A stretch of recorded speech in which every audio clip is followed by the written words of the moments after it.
Praise the lord.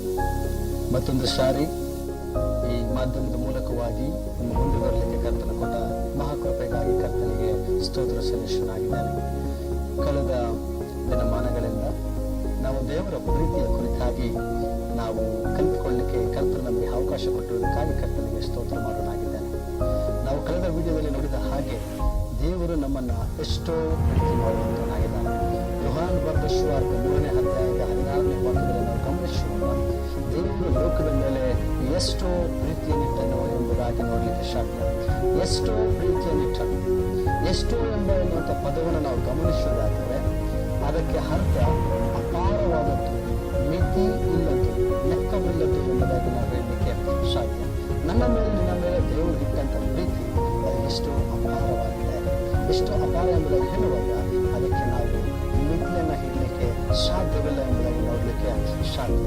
ಅದರ ಉದ್ದ, ಅದರ ಅಗಲ, ಅದರ ಆಳ, ಅದರ ಎತ್ತರ ನಾವು ಈ ಲೋಕದ ವಸ್ತುಗಳಿಂದ ಅಳೆಯಲಿಕ್ಕೆ ಸಾಧ್ಯವಿಲ್ಲದೆ ಇರುವಂತ ಒಂದು ಪ್ರೀತಿಯಾಗಿದೆ ದೇವರ ಪ್ರೀತಿ. ಈ ಎಷ್ಟೋ ಲೆಕ್ಕವಿಲ್ಲದ ಮಿತಿ ಇಲ್ಲದ ಪ್ರೀತಿಯನ್ನ ಅನುಭವಿಸುವುದಕ್ಕೆ ದೇವರು ನನ್ನನ್ನು ಮತ್ತು ನನ್ನನ್ನು ಕರೆಯುವಂತವನಾಗಿದ್ದಾನೆ. ಪ್ರೀತಿಯ ಸಹೋದರ ಸಹೋದರಿ, ಒಂದು ವೇಳೆ ನಿಮ್ಮ ಜೀವಿತದಲ್ಲಿ ಪ್ರೀತಿ ಇಲ್ಲದೆ ನೀನು ಅಲಿಯುವಂತ ಸಮಯಗಳಲ್ಲಿ ಈ ದೇವರ ಪ್ರೀತಿಯು ನಮ್ಮನ್ನು ಆಹ್ವಾನಿಸುವಂತದ್ದಾಗಿದೆ. ಏನಕ್ಕೆಂದ್ರೆ ಆತನ ಪ್ರೀತಿಯು ಎಷ್ಟೋ ಅಪಾರವಾಗಿದೆ. ಈ ಲೋಕದಲ್ಲಿ ನಾವು ಗಮನಿಸುವಾಗ ಅನೇಕರು ಒಳ್ಳೆಯವರಿದ್ದಾರೆ, ಅನೇಕರು ನೀತಿವಂತರೆಂಬುದಾಗಿ ಎನಿಸಿಕೊಂಡಂತವರಿದ್ದಾರೆ. ಅವರಿಗಾಗಿ ಯಾರು ಕೂಡ ಪ್ರಾಣ ಕೊಡಲಿಕ್ಕೆ ಮುಂದೆ ಬರಲಿಕ್ಕೆ ಸಾಧ್ಯ ಇಲ್ಲ. ನಾವು ನಮ್ಮ ಸ್ವಂತದಕ್ಕಾಗಿ ನಮ್ಮ ಪ್ರೀತಿಯನ್ನ ಒಂದು ಮಿತಿಯವರೆಗೂ ನಾವು ತೋರಿಸಲಿಕ್ಕೆ ಸಾಧ್ಯ. ಆ ಒಂದು ಮಿತಿ ಮೀರಿದ ನಂತರ ನಾವು ಪ್ರೀತಿಯನ್ನು ತೋರಿಸಲಿಕ್ಕೆ ಸಾಧ್ಯವಿಲ್ಲ. ಆದರೆ ದೇವರ ಪ್ರೀತಿ ಮಿತಿ ಇಲ್ಲದ್ದು, ಎಲ್ಲ ಮಿತಿಗಳನ್ನ ಮೀರುವಂತ ಪ್ರೀತಿಯಾಗಿದೆ ದೇವರ ಪ್ರೀತಿ. ಒಂದು ವೇಳೆ ಈ ಲೋಕದ ನೀತಿವಂತರಿಗಾಗಿ ಯಾರಾದರೂ ಪ್ರಾಣ ಕೊಡಲಿಕ್ಕೆ ಮುಂದೆ ಬಂದರೂ ಬರಬಹುದು. ಆದರೆ ಈ ಲೋಕದಲ್ಲಿರ್ತಕ್ಕಂಥ ಅನೀತಿವಂತರಿಗೋಸ್ಕರ, ಕೆಟ್ಟವರಿಗೋಸ್ಕರ ಪ್ರಾಣ ಕೊಡಲಿಕ್ಕೆ ಯಾರು ಮುಂದೆ ಬರುವುದಿಲ್ಲ ಎಂಬುದಾಗಿ ಸತ್ಯವೇದ ರೋಮಾಪುರದವರಿಗೆ ಬರೆದ ಪತ್ರಿಕೆ 5ನೇ ಅಧ್ಯಾಯದ 7ನೇ ವಾಕ್ಯದಲ್ಲಿ ಪೌಲನು ಹೇಳುವಂಥದನ್ನ ನಾವು ಗಮನಿಸಬಹುದು. ಅಪೊಸ್ತಲನಾದ ಪೌಲನು ಹೇಳುವಂತ ರೀತಿಯಲ್ಲಿ ಅನೀತಿವಂತರಿಗೋಸ್ಕರ ದೇವರು ಯೇಸು ಕ್ರಿಸ್ತನು ಈ ಲೋಕದಲ್ಲಿ ನರಾವತಾರಕ್ಕೆ ಬಂದು ತನ್ನ ಪ್ರಾಣವನ್ನೇ ಕೊಟ್ಟನು ಎಂಬುದಾಗಿ ನಾವು ನೋಡಲಿಕ್ಕೆ ಸಾಧ್ಯ. ಇದೇ ದೇವರ ಪ್ರೀತಿ. ದೇವರ ಪ್ರೀತಿ ಎಂಬುದಾಗಿ ನಾವು ಹೇಳುವಂತ ಸಮಯದಲ್ಲಿ ಅನೀತಿವಂತರಿಗೋಸ್ಕರ ಪ್ರಾಣವನ್ನ ಕೊಟ್ಟಂತ ಎಷ್ಟೋ ಅಪಾರವಾದಂತ ಪ್ರೀತಿ ಯೇಸುವಿನ ಪ್ರೀತಿಯಾಗಿದೆ. ಪ್ರೀತಿಯ ಸಹೋದರ ಸಹೋದರಿ, ನಾನು ಮತ್ತೆ ನೀನು, ನಾನು ಮತ್ತೆ ನಾವುಗಳು, ಈ ಲೋಕದಲ್ಲಿರ್ತಕ್ಕಂಥ ನಾವುಗಳು, ನಾವೆಲ್ಲರೂ ಕೂಡ ಅನೀತಿವಂತರಾಗಿ, ಅಪವಿತ್ರರಾಗಿ, ಪಾಪದ ಮಾರ್ಗದಲ್ಲಿ ನಾವು ಜೀವಿಸುತ್ತಾ ಇರುವಂತ ಸಮಯದಲ್ಲೇ ನಮ್ಮ ಕೈಯಲ್ಲಿ ಯಾವುದೇ ಬೆಲೆ ಕಟ್ಟಲಿಕ್ಕೆ ಸಾಧ್ಯ ಇಲ್ಲ ಎಂಬುದಾಗಿ ತಿಳಿದುಕೊಂಡಂತ ದೇವರು ತಾನೇ ನೀತಿವಂತನಾಗಿದ್ದರೂ ಕೂಡ ಈ ಲೋಕಕ್ಕೆ ಬಂದು ನಮಗಾಗಿ ಪ್ರಾಣ ಕೊಟ್ಟಂತ ಪ್ರೀತಿ ಆ ಲೆಕ್ಕವಿಲ್ಲದ ದೇವರ ಪ್ರೀತಿಯಾಗಿದೆ. ಪ್ರೀತಿ ಸಹೋದರ ಸಹೋದರಿ, ಹಾಗಾಗಿ ಈ ದಿನಮಾನಗಳಲ್ಲಿ ಆ ಒಂದು ಪ್ರೀತಿಯನ್ನ ದೇವರು ನನಗೂ ನಿನಗೂ ಹಂಚಲಿಕ್ಕೆ ಇಷ್ಟಪಡುವಂತನಾಗಿದ್ದಾನೆ.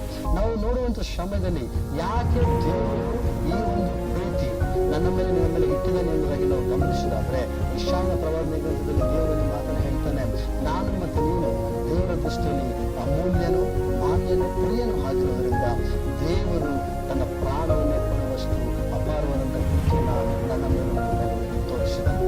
ಒಂದು ವೇಳೆ ಈ ಒಂದು ಸಮಯದಲ್ಲಿ ನಾನು ಆಲೋಚನೆ ಮಾಡ್ತಾ ಇರ್ಬೋದು, ನನ್ನ ಜೀವಿತದಲ್ಲಿ ಒಂದು ಪ್ರೀತಿಯನ್ನು ತೋರಿಸುವಂತ ವ್ಯಕ್ತಿಗಳು ಯಾರೂ ಇಲ್ಲ, ಅಪಾರವಾದಂಥ ಪ್ರೀತಿ ತೋರಿಸುವಂತ ವ್ಯಕ್ತಿಗಳು ಯಾರೂ ಇಲ್ಲ.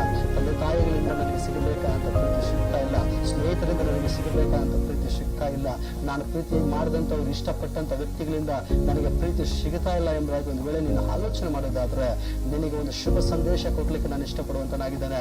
ಸತ್ಯವೇದವು ಹೇಳುತ್ತದೆ, ದೇವರು ನಿನ್ನ ಮೇಲೆ ಎಷ್ಟೋ ಪ್ರೀತಿಯನ್ನ ಇಟ್ಟಿದ್ದಾನೆ. ಪ್ರೀತಿಯ ಸಹೋದರ ಸಹೋದರಿ, ಅನೇಕ ಸಾರಿ ನಮಗೆ ಸಿಗಬೇಕಾದಂತ ಪ್ರೀತಿ ಸಿಗದೆ ಇರುವಾಗ ನಾವು ತುಂಬಾ ಡಿಪ್ರೆಸ್ ಆಗಿ, ನಾವು ತುಂಬಾ ಕುಗ್ಗಿ ಹೋಗಿ, ನಾವು ಅನೇಕ ಸಾರಿ ನೋವನ್ನು ಅನುಭವಿಸುವಂತ ಸಮಯದಲ್ಲೂ ಕೂಡ ಯೇಸು ಕ್ರಿಸ್ತನು ತನ್ನ ವಾಕ್ಯದ ಮೂಲಕವಾಗಿ ನಮಗೆ ಎಚ್ಚರಿಸುವಂಥದ್ದು, ನನ್ನ ಮೇಲೆ ನಮ್ಮ ಮೇಲೂ ಎಷ್ಟೋ ಅಪಾರವಾದ ಪ್ರೀತಿಯನ್ನ ಆತನು ಇಟ್ಟಿದ್ದಾನೆ ಎಂಬುದಾಗಿ. ಹಲ್ಲೆಲೂಯಾ. ಹಾಗಾಗಿ ಈ ವಿಡಿಯೋ ಮೂಲಕವಾಗಿ ನಾನು ಉತ್ತರಿಸಲಿಕ್ಕೆ ಬಯಸ್ತೇನೆ, ಈ ಯೇಸು ಕ್ರಿಸ್ತನ ಪ್ರೀತಿಯನ್ನ ನೀನು ಅನುಭವಿಸ್ತಾ ಇದೆಯಾ? ಒಂದು ವೇಳೆ ನೀನು ಅನುಭವಿಸ್ತಾ ಇಲ್ಲ ಅನ್ನೋದಾದ್ರೆ ಇದು ನಿನಗೊಂದು ಅವಕಾಶ ಕ್ರಿಸ್ತನ ಪ್ರೀತಿಯನ್ನ ಒಂದು ಸಾರಿ ಆ ಅಪಾರವಾದಂಥ ಪ್ರೀತಿ, ಆ ಎಷ್ಟೋ ಮಿತಿಯನ್ನು ಇರ್ತಕ್ಕಂಥ ಆ ಪ್ರೀತಿಯನ್ನ ನೀನು ಅನುಭವಿಸೋದಕ್ಕೆ ಸಿದ್ಧನಾಗುವುದಾದರೆ ಹೃದಯವನ್ನು ಯೇಸು ಕ್ರಿಸ್ತನಿಗೆ ನೀನು ಒಪ್ಪಿಸಿಕೊಳ್ಳುವಾಗ ಆ ಪ್ರೀತಿಯನ್ನು ಅನುಭವಿಸಲಿಕ್ಕೆ ಸಾಧ್ಯ ಎಂಬುದಾಗಿ ಸತ್ಯವೇದವು ಹೇಳುವಂಥದ್ದಾಗಿದೆ. ನಾವು ಗಮನಿಸುವುದಾದರೆ ಯೇಸು ಕ್ರಿಸ್ತನ ಪ್ರೀತಿಯು ಅದು ಲೋಕದಲ್ಲಿರ್ತಕ್ಕಂಥ ನನ್ನ ಮೇಲೂ ನಿನ್ನ ಮೇಲೂ ಇರುವಂಥದ್ದಾಗಿದೆ. ಎರಡನೇದಾಗಿ ಅದು ಎಷ್ಟೋ ಅಪಾರವಾಗಿರ್ತಕ್ಕಂಥ ಪ್ರೀತಿ ನನ್ನ ಮೇಲೂ ನಿನ್ನ ಮೇಲೂ ಕ್ರಿಸ್ತನು ಇಟ್ಟಿದ್ದಾನೆ ಎಂಬುದಾಗಿ ಸತ್ಯವೇದವು ಹೇಳುವಂಥದ್ದಾಗಿದೆ. ಹಾಗಾಗಿ ನನ್ನ ಪ್ರೀತಿಯ ಸಹೋದರ ಸಹೋದರಿ, ನಿನ್ನನ್ನ ಯೇಸು ಕ್ರಿಸ್ತನು ಪ್ರೀತಿ ಮಾಡೋನಾಗಿದ್ದಾನೆ. ನೀನು ಆ ಕ್ರಿಸ್ತನನ್ನ ಪ್ರೀತಿ ಮಾಡ್ತಾ ಇದ್ದೀಯಾ? ನಿನ್ನ ಮನಸ್ಸಿನಲ್ಲೇ ನೀನು ಪ್ರಶ್ನೆ ಮಾಡಿಕೊ. ಕ್ರಿಸ್ತನು ನಿನ್ನನ್ನು ಆಶೀರ್ವದಿಸಲಿ. ಆಮೇಲೆ